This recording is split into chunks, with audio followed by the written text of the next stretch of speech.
Alright, welcome back. I am painting a custom graduation cap for my customer Rebecca. She wanted her 3 pets on her graduation cap, including 2 dogs and a really beautiful cat. I started off by adding the base coat and the first layer of white paint, which I totally forgot to record.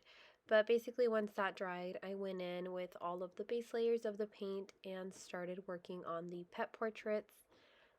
These took me about 3.5 hours in total, and I think they came out really nice. It is kind of a long video, so I'm going to hop in here and there to kind of explain what I'm working on at each phase, but basically I'm self-taught. I've never taken classes for art, and pet portraits are something that came pretty naturally to me.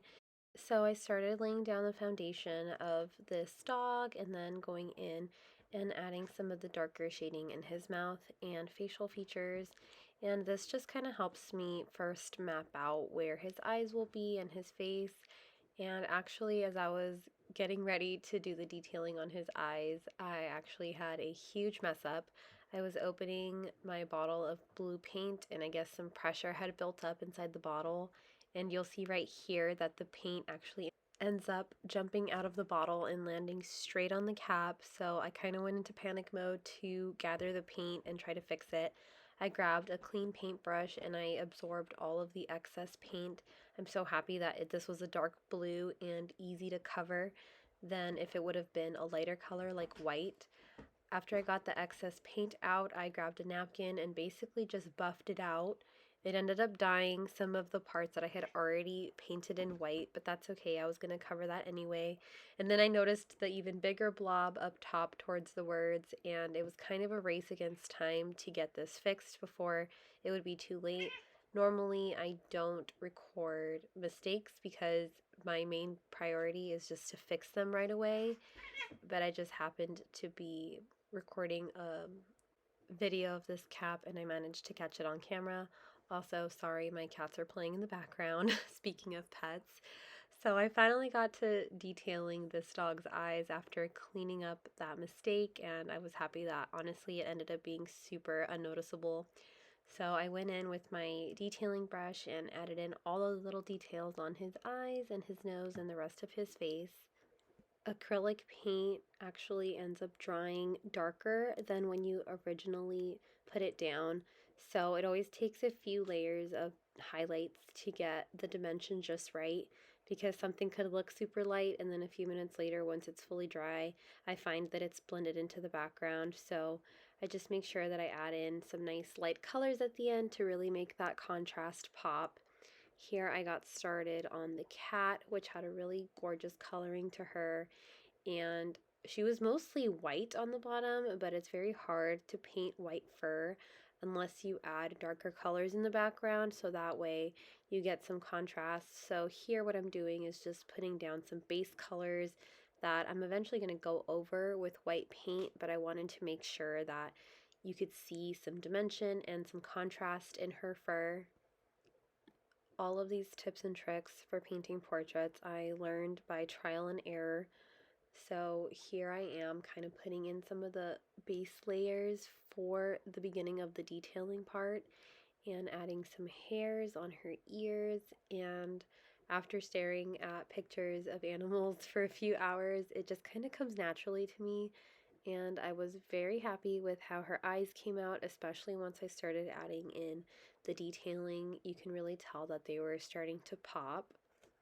I then went in with my darker paint and started adding some more of the detailing on her fur.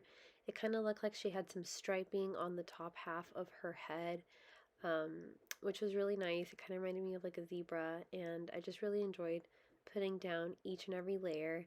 I started working on a little bit more of the dimension in her fur, and I'm going to end by adding a lot of the highlights, which will just make everything pop at the end.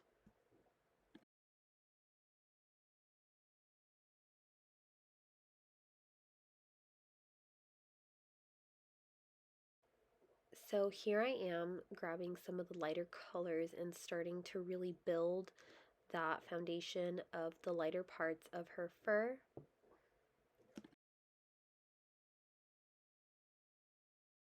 After all those layers are dried, I went in with some kind of creamy white paint and really started packing that light color in so that way you can see the intentional and original colors of her fur, which is mostly white.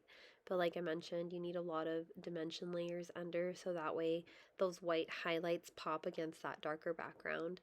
And I was really happy with how her eyes came out, especially once I added in those highlights. Speaking of cats, mine's talking to himself in the mirror. I thought I did good on these first two until I worked on this last pet portrait, and he ended up being my absolute favorite. I was kind of nervous to paint this chocolate lab because of the darker color.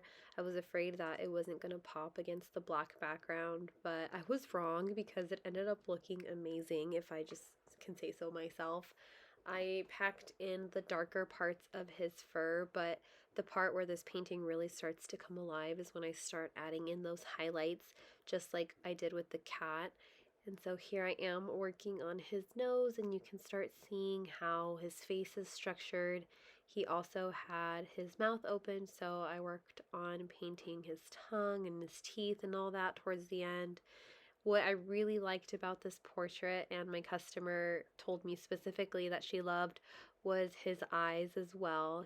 She felt like they really popped, and I agree. They just look really lifelike, and I think I knocked this one out of the park.